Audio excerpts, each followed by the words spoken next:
문화예술의 도시 성북. 수려한 자연과 풍부한 문화가 공존하는 성북은 한국 근현대 문학사에서 빼놓을 수 없는 곳이다. 걸출한 문화예술인들의 거주 공간이자 활동 무대였던 성북은 그들의 글과 그림에 커다란 영향을 주었다. 서울시 성북구 성북동에 위치한 성북 근현대 문학관은 문인으로서 활동한 이들의 삶을 잘 담고 있는 공간이다. 우리는 이곳에서 성북구의 문인들 정지용, 한용운, 이육사와의 여정을 시작했다. 우리에게는 향수라는 시로 유명한 문인 정지용. 그는 충청북도 옥천에서 태어났다. 옥천 공립보통학교와 휘문고등보통학교를 졸업한 후 일본 유학길에 들어섰다. 그가 일본 유학 중 작성한 시가 바로 향수이다. 그곳이 차마 꿈엔들 이칠리야. 그의 고향에 대한 그리움이 잘 묻어나는 시이다. 순수 예술을 추구하며 문인으로서의 삶을 살았던 그는 이태준 등의 성북 문인과 인연을 맺었다. 이태준과 함께 구인회의 창단 멤버로 활동하기도 했다. 문장의 시 부문 추천위원이기도 했던 그는 청록파 시인을 발굴해내는 데 큰 기여를 했다.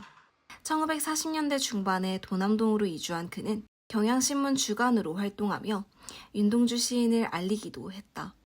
성북 문학 그리고 한국의 문학 발전에 큰 기여를 한 그였다. 그의 문인으로서의 삶에 대해 더 알아보기 위해 육사 걷다, 동주 걷다 등의 책을 집필하신 김태빈 선생님의 이야기를 들어봤다. 당시에는 그 기성 유명 문인들이 신인들을 추천하는 방식을 통해서 시인을 발굴하고 했어요.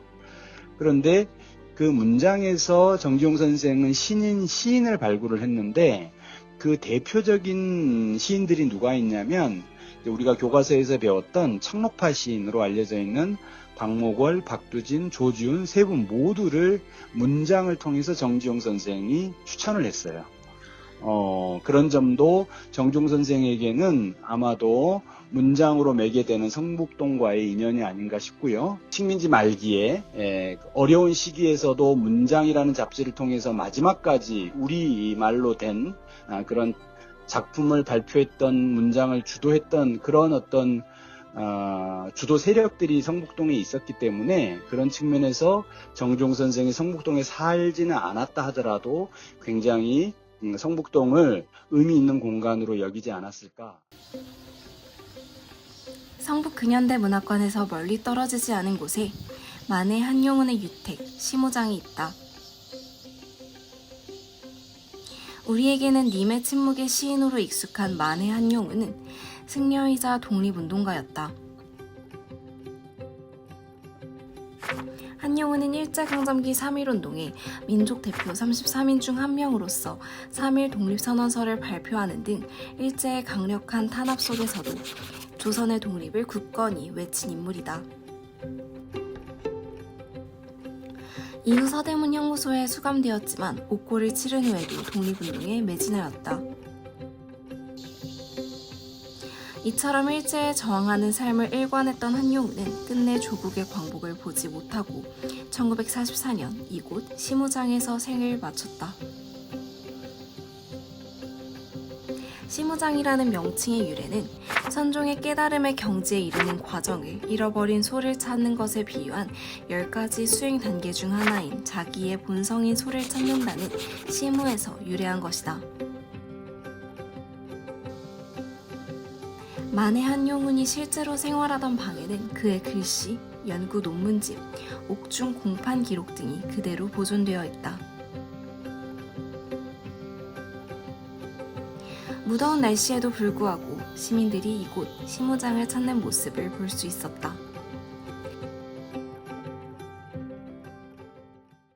저는 미국 미시간주에 거주하고 있는 노경현이라고 합니다. 10년 전에 평화의 소녀상을 이제 한인문화회관 앞에 설치했는데 올해가 10주년이 돼서 기념 공연을 기획하고 있거든요. 그래서 한국 방문한 김에 일제시대 때 관련된 전쟁과 여성 인권 박물관이나 식민지 역사 박물관 이런 데 방문하고 있어요. 고즈넉하고 한용원 선생님이 여기에 계셨다는 걸 생각하면서 가만히 앉아있는 것만으로도 마음이 좀 굉장히 맑아지는 느낌이 들고 무엇보다 좋은 게 안에 들어갈 수 있더라고요. 사랑채 안에 앉아서 저기 준비된 책 좀 보면서 이렇게 고요하게 앉아있으니까 사실 너무 더운 날씨인데 지금 또 바람이 이렇게 또 사방에서 바람이 불어오고 또 마음이 이렇게 좀 깨끗해지는 그런 느낌이 들어서 지금 주변인들한테도 이렇게 사진하고 제가 간단한 카톡 보냈거든요. 꼭 추천하고 싶다고 시간 될 때 오라고 권유하고 싶은 장소입니다. 조국을 향한 영원한 사랑을 시를 통해 노래한 그의 정신이 서린 이곳 성북동 시무장에서 그의 정신을 새기는 시간을 가져보면 어떨까?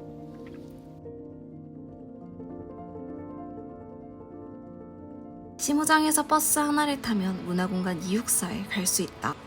문화공간 264의 외부에는 264의 시 청포도 비석이 자리하고 있다. 내 고장 7월은 청포도가 익어가는 시절.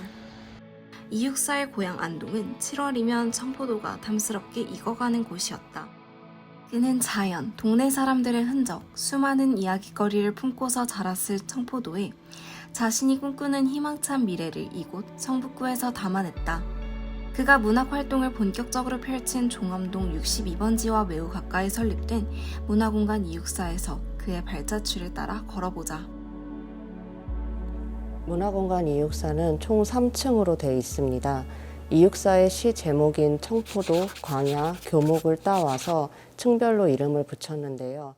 264의 짧지만 강렬했던 인생을 시각적으로 표현한 검은색의 굵은 밧줄이 연결되어 있는 계단을 따라 올라가면 펼쳐지는 264의 발자취. 문인의 삶 이전의 264는 조선혁명 군사 정치 간부학교에 입교하며 민족 문제를 계급적 관점에서 이해하고 받아들인 사회주의적 사고의 혁명가의 길로 나아가 무장 독립 활동을 활발히 전개했다.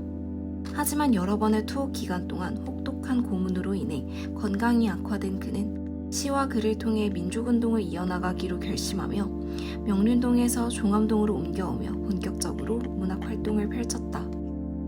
264의 대표작인 시 청포도도 1939년 당시 성북 대표 문인 이태준을 필두로 만들어졌던 문예지인 문장에 발표됐는데요. 264는 이 시기를 기점으로 많은 문학작품을 발표한 것으로 알려져 있습니다.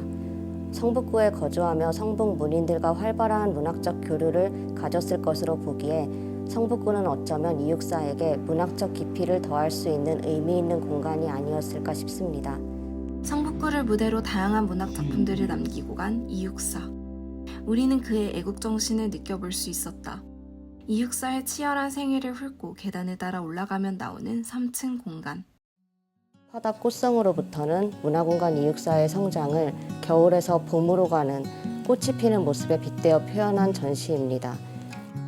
이렇게 문화공간 264에는 독립을 위해 삶 전체를 바친 그와 소통할 수 있는 기회가 곳곳에 마련되어 있다. 저희는 전시 공간이기도 하지만 이름을 보면 알 수 있듯이 문화공간, 북한 문화공간으로 자리매김하고자 노력하고 있습니다. 지속적으로 주민들뿐 아니라 시민들을 위한 다양한 문화체험 프로그램들을 운영하고 있고 이처럼 지역 주민과 문학이 소통하는 장소인 문화공간 264.